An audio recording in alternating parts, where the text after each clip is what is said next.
Hey, come closer to the fire. Yeah, just like that. I want to tell you something. Something most people have never heard. It's about a rebellion way back in 1623. A tiny kingdom nobody remembers anymore, Valdenmoor. And the thing is, this rebellion almost worked. Then the winners burned every single trace of it. Names, letters, songs, everything. But stories are stubborn, you know? Some of them crawl out of the ashes anyway. Tonight's one of those. So pull your chair in, because once you know this one, you'll carry it with you for the rest of your life. Valdenmoor was this little place stuck between tall gray mountains and a forest so dark people said it had no bottom. 80,000 people, maybe less, and every single one of them belonged to King Alaric. He didn't ask for taxes, he just took. 1/5 of your harvest before you even fed your kids. 200 days of forced labor every year. No pay, no rest.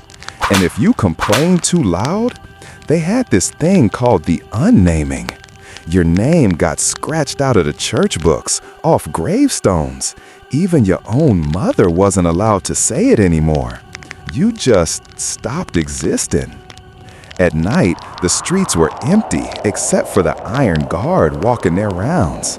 You'd hear their boots long before you saw them. Slow, heavy, like a heartbeat you couldn't outrun.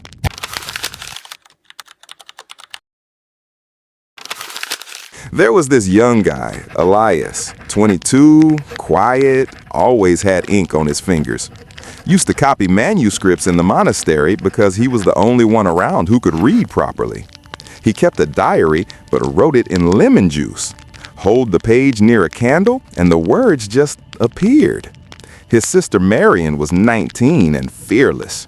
Worked as a maid up at the big manor, stole letters, passed messages, smiled at guards while slipping a knife back into her sleeve. She had this burn scar on her arm shaped like a crown, reminder of the night she wouldn't talk. Then there was Tobias the blacksmith. Everybody called him the Bear. Lost his wife and 3 little girls when the king took the winter grain 2 years earlier. After that, he started forging swords instead of plowshares and never charged the rebels a single coin. Old Mother Greta lived at the edge of the woods, knew every tunnel under the city, every plant that could heal or kill. And Lil Finn, 13, tiny, could fit through chimney flues and palace vents like a cat. He carried more secrets in his coat lining than most grown men ever learn. And then there was Rowan, Elias's best friend growing up, now wore the black armor of the Iron Guard. Captain Rowan Blackthorn. He hadn't smiled in years. It didn't start with swords or fire. It started with whispers in cellars, people saying the word enough for the first time in their lives. They met in the crypt under the ruined church. 7 candles, 7 people. Swore an oath on a broken plowshare instead of a Bible. Called themselves the Council of 7 Shades.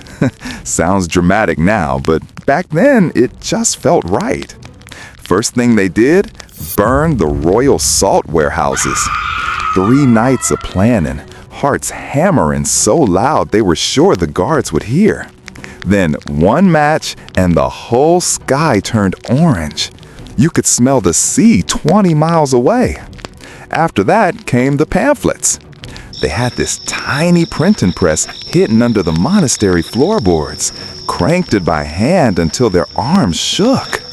Left stacks of paper in the market before sunrise that said, "When the raven calls thrice, the people will rise." People started humming this old tune in the taverns, real quiet, like they were afraid the walls would tell on them. When the raven calls once, the king still sleeps. When the raven calls twice, the chains will weep. They decided to take Ravenmere Fortress, the one place the king kept all his gunpowder. Planned it for the night of the moonless eclipse. No light, no mercy. They melted down church bells to make cannons, soaked arrows in nightshade, filled the old tunnels with pitch and oil. The night it happened was freezing. Snow on the ground, breath hanging in the air like ghosts. It started perfect. Gates blown open, guards running blind. For one beautiful hour, it looked like they might actually win. Then, everything went wrong. Rowan stepped out of the smoke, sword in hand. Turns out, he'd been feeding the king information for months. Elias just stared at him and couldn't even speak. They had Marion chained in the courtyard, whipped until she could barely stand. She looked straight at Rowan, smiled through the blood, and said, "Do it. Light the fuse." She kissed Elias on the forehead, once, soft, like when they were kids. Then she walked back to the powder magazine, struck the flint herself. The explosion lit up the mountains for miles. Half the fortress just wasn't there anymore. Elias woke up in the snow, half his face burned, clutching the only copy of their chronicle that survived the fire.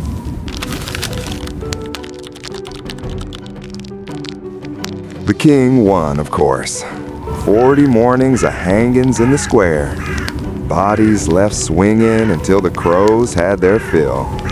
But something strange started happening. Every doorstep and every village, people left little piles of ash.